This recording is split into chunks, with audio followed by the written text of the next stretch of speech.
बिहार विधानसभा चुनाव के पहले चरण का मतदान संपन्न हो गया है। पहले चरण के मतदान में हुई बम्पर वोटिंग को लेकर सभी पार्टियों में काफी उत्साह भी नजर आ रहा है। इसी बीच दूसरे चरण के चुनाव से पहले एनडीए अपने प्रचार प्रसार दुगनी रफ्तार से करती हुई नजर आ रही है। जी हां, हम ऐसा इसलिए कह रहे हैं क्योंकि पहले चरण की वोटिंग के दूसरे दिन ही पीएम मोदी ने बिहार में रैलियां फिर से शुरू कर दी। बिहार विधानसभा चुनाव के दूसरे चरण की वोटिंग से पहले प्रधानमंत्री नरेंद्र मोदी ने 7 नवंबर को विपक्षी महागठबंधन पर जमकर निशाना साधा।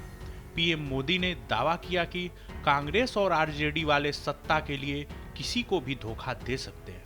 उन्होंने कहा कि जंगल राज वालों के पास वो सब कुछ है जो नौकरी और निवेश दोनों के लिए खतरा है।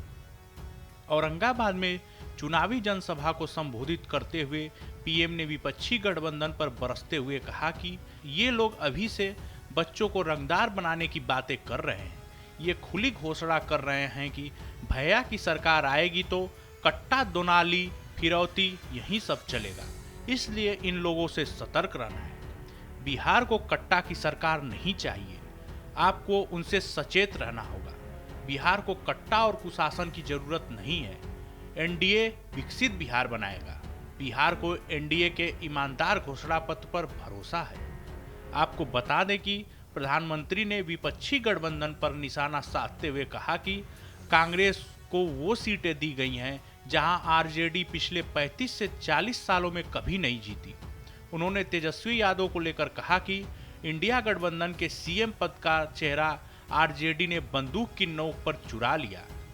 पीएम मोदी ने कहा, पहले चरण के मतदान से ये स्पष्ट है कि बिहार के लोग अब किसी भी कीमत पर जंगल राज को लौटने नहीं देना चाहते हैं। बिहार का नौजवान आरजेडी के झूठे वादों पर नहीं बल्कि एनडीए के ईमानदार इरादों पर वोट दे रहा है। इस सभा के दौरान पीएम ने एनडीए सरकार की ओर से किए गए कामों को गिनाया। उन्होंने कहा कि एनडीए के पास हर क्षेत्र के लिए आवश्यकता के अनुसार अलग अलग योजनाएं हैं।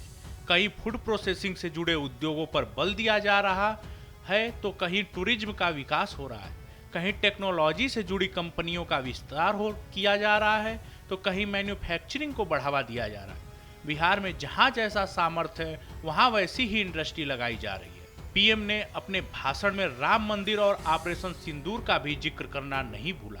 उन्होंने कहा कि मोदी ने कहा था कि राम मंदिर बनेगा और डंके की चोट पर राम मंदिर बन गया। मोदी ने वादा किया था कि अनुच्छेद 370 की दीवार गिरेगी और अनुच्छेद 370 हट गया। मोदी ने बिहार की इसी धरती से कहा था कि पहलगाम हमले का बदला लिया जाएगा और देश ने ऑपरेशन सिंदूर में पाकिस्तान को तबाह होते हुए देखा। ये मोदी जब तक रहेगा देश की अस्मिता पर कभी आंच नहीं आएगी। इस खबर पर आपकी क्या राय है, हमें कमेंट बॉक्स में जरूर शेयर करें। ऐसे ही तमाम खबरों के लिए देखते रहिए भारत एक्सप्रेस।